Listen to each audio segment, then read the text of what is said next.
አሁን ገና ወጣት ነኝ ችግር የለም ወደፊት ሰራው ጊዜ የለኝም የሚል ሰው ጊዜ ለማግኘት መወሰን አለበት የለበት ጊዜ የተረፈው ህይወት ለመኖር መወሰን አለበት ዲሳይድ መቼ ነው መወሰን ያለበት አሁን ምን ነግራችሁ አብዛኞቻችን አልወሰንም ውሳኔ የለንም ገና ምክንያት ነው ያለን አሁን ላይ እንዴት አድርጌ ማድረግ እንደማልችል ምክንያቶች አሉኝ ሰበቦች አሉ አሁን አልችልም ወደፊት እችላለሁ አብዛኛው ሰው እኮ በተስፋ ነው የሚሞተው ሚኖረው ሳይሆን የሚሞተው ፍርሃትን መወጣት የምንችለው በመጋፈጥ ብቻ ነው ስትጋፈጡ ግን የምታፈቅሩትን ነገር ያዙ ግልጽ ነው የምትወዱትን ስትሰሩት ስታደርጉት የምትወዱት ነገር አለ አይደል ከችግሩ ግን ወጥቶ ማያቀሰው ምን ይመስላል በቃ የተፈጠረው ለዛ ይመስላል ለዛ ለችግራችሁ አልተፈጠራችሁ ያቺ የተሰጣችሁን ችግር ላይ ስትወጡባት ለኛም አንጸባራቂ ነው የምትሆኑት ለኛም ለቤተሰብ ለሀገር ለጎረቤት በተሰጣችሁ ችግር ላይ ስለዚህ ምን ችግር ተሰጥቷል የገንዘብ ችግር ተሰጥቷል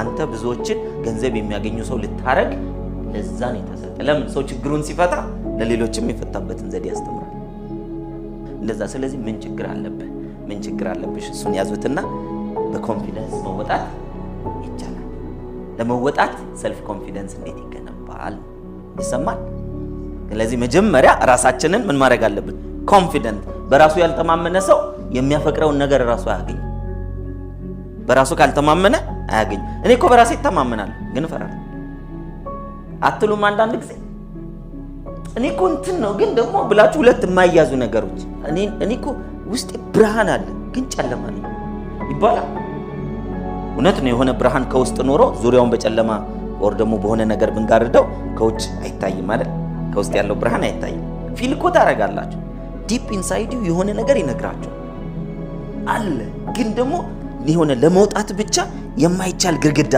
አለ አይደል በጣም ወፍራም ግርግዳ ዙሪያው እንደያዛችሁ ስሜት ነው የሚሰማችሁ እሱን ግርግዳ የሚጠረምሰው ከውስጥ ያለ ኮንፊደንስ ስለዚህ ኮንፊደንስ በተገነባ ቁጥር ያደገ አይታችኋል አንዳንድ ጊዜ የዛፍ ስር ትልቅ አለትን ሰንጥቆ ያልፋል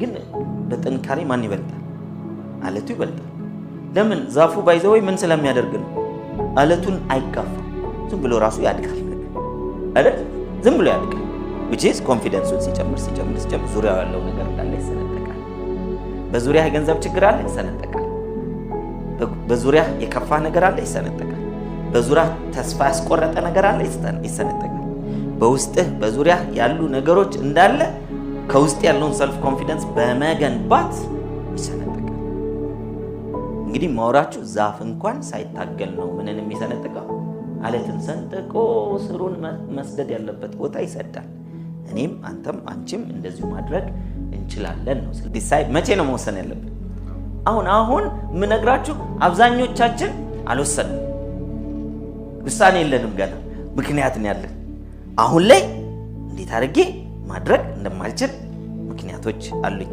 ሰበቦች አሉ አሁን አልችልም ወደፊት እችላለሁ አብዛኛው ሰው እኮ በተስፋ ነው የሚሞተው ሚኖረው ሳይሆን የሚሞተው አሁን ገና ወጣት ነኝ ችግር የለም ወደፊት ሰራው እድሜ ግን ምን ካልገባበት ዕውቀት ካልገባበት ባዶ ነው አይደል ፀሐይ በምድር ነው ምድር በፀሐይ ዙሪያ አሁን this day ሰዎች ፀሐይ ነው የምትዞረው ምናምን የሚሉዋል የትኛው ልክ እንደሆነ አላውቅም ብቻ በዚህ ገብታ በዚህ እንደምትወጣ ወር በዚህ ወጣ በዚህ ትገባለች እኛን ዙር እነሱ አያገባኝም honestly ለምን በኔ ህይወት ውስጥ ለምሳሌ የቤት ኪራይ አይከፍልም ፀሐይ ቤት እንደወጣች ማወቄ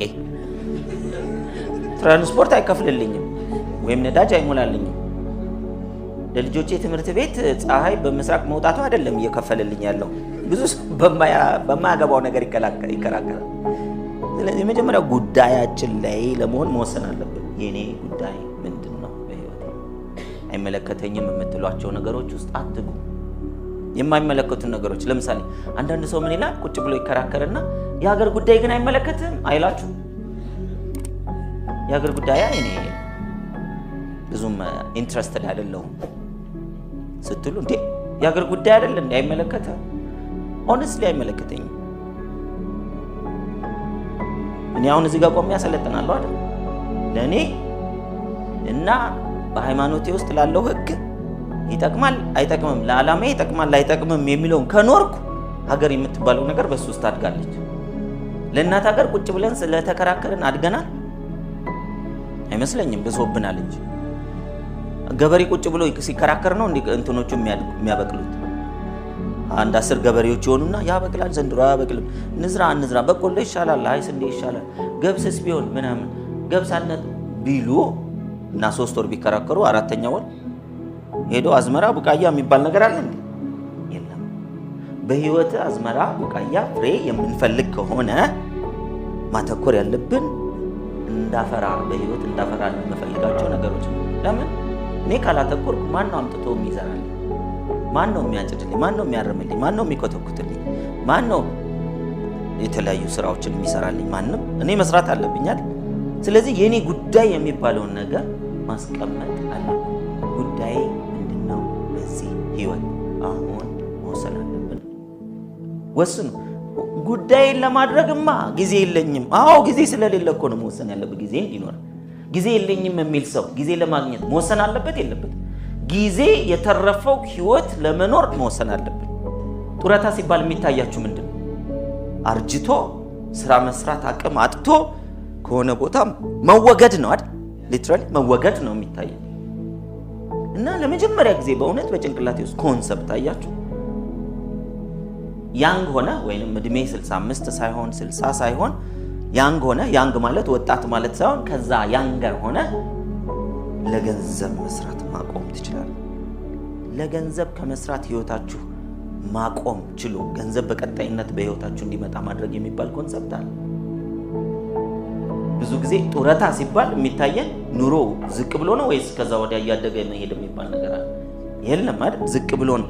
ስለዚህ ጡረታ ወጥቶ ኑሮን ደግሞ ከፍ እያደረጉ መሄድ የሚባል ነገር አለ። ያን ለማድረግ ለገቢ የምሰራው እኔ የምንገነባቸው ሲስተሞች፣ ስርዓቶች፣ ኢንቨስትመንቶች ከፍተኛ እና ቀጣይነት ያለው ገቢ እንዲያመጡ የኔ ፕሬዘንስ ኖረም አልኖረም። ይሄ ምን ይባላል? ፋይናንሻል ኤጁኬሽን። ስለ ገንዘብ ማወቅ አለብን። ገንዘብ ስለሰራ የምታገኘው ነገር ብቻ አይደለም። የሚሰራ ነገር ስለሰራ ያ የሚሰራው ነገር ሲሰራ ገንዘብ ታገኛለህ። አንተ መስራት አቁመ ይቻላል ወይ? አዎ።